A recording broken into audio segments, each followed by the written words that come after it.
Film ini bermula dari seorang pria miskin keluar dari penjara cuy, dan dia pun dijemput oleh pamannya yang sekaligus pengacaranya juga. Setelah berbincang dengan pamannya, lalu pria miskin ini pun pulang ke rumahnya menggunakan bajai cuy. Pria miskin ini pun mengetuk pintu itu dengan keraguan cuy, karena keluarganya tidak ada yang suka pada dirinya. Pria miskin ini pun tinggal bersama ibu dan kedua adiknya cuy, dan adiknya pun tidak ada yang menganggapnya abang, karena mereka merasa abangnya itu orang tidak berguna dan hanya bisa menyusahkan mereka saja. Abangnya pun melihat teman adik laki-lakinya itu datang menjemput cuy. Lalu abangnya mencoba menasehatinya agar tidak bergaul dengan mereka. Namun adiknya pun melawan cuy. Adiknya pun tidak menghargai abangnya itu sama sekali dan lalu pergi begitu saja. Sewaktu pria miskin ini makan, tiba-tiba datanglah seorang wanita dan ternyata itu adalah ibunya. Adik perempuannya langsung membawa belanjaan ibunya, lalu ibunya langsung duduk dengan tatapan marah. Ibunya ini meminta agar anaknya berubah dan cari pekerjaan yang baik, sampai ibunya pun memohon untuk dia pergi. Lalu pria miskin ini pun pergi cuy. Ketika pria miskin ini sedang galau, sebuah telepon masuk dan itu ternyata dari pamannya cuy. Pamannya memberitahukan ada sebuah lowongan pekerjaan dan pria miskin ini pun menerimanya. Keesokan harinya pamannya pun mengantar pria miskin ini ke rumah mewah. Lalu pria miskin ini pun langsung masuk dan pria miskin ini bernama Seenu. Dia pun sangat terkejut melihat rumah itu sangat besar. Seenu pun hendak melamar kerja di rumah mewah itu. Dia pun melihat bahwa mobil mewah-mewah itu dan dia pun sangat ingin memilikinya. Seenu pun mulai jahil memegang aksesoris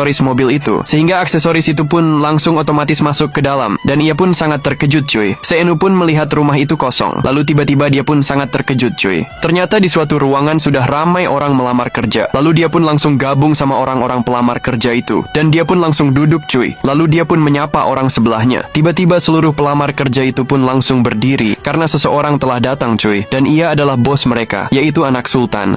Seenu pun bingung siapa yang datang. Lalu ia melihat ada kursi roda yang bergerak. Ternyata anak sultan itu menaiki kursi roda yang sangat canggih cuy. Dia pun lumpuh dan dia pun sengaja mencari orang untuk bekerja untuk melayaninya. Anak sultan ini pun sengaja membuka lowongan untuk dia mencari pelayan. Seenu pun bingung melihat anak sultan itu tubuhnya cacat tapi hartanya banyak. Asisten anak sultan itu pun langsung datang. Lalu Seenu pun langsung melihat bahwasanya gadis itu sangat cantik cuy. Asisten cantik inilah yang membantu anak sultan itu cuy untuk mencari pelayan untuk tuannya. Seenu pun malah tidak fokus dengan pekerjaannya. Dia pun malah terus memandangi asisten yang cantik itu. Seluruh pelamar kerja itu pun langsung duduk, tapi Seenu malah berdiri dan tak melepas pandangannya cuy kepada asisten cantik itu. Akhirnya satu persatu pekerja itu pun langsung dipanggili. Mereka pun akan interview cuy. Anak sultan ini pun langsung mendengarkan apa jawaban dari semua calon pekerja itu. Mereka pun langsung memujinya. Namun anak sultan ini pun tidak tertarik semua jawaban dari calon pekerja itu, karena mereka hanya mengasihaninya. Dia pun tidak ingin ada orang yang mengasihaninya cuy. Anak sultan ini pun tidak dapat jawaban yang menarik dari seluruh pekerja-pekerja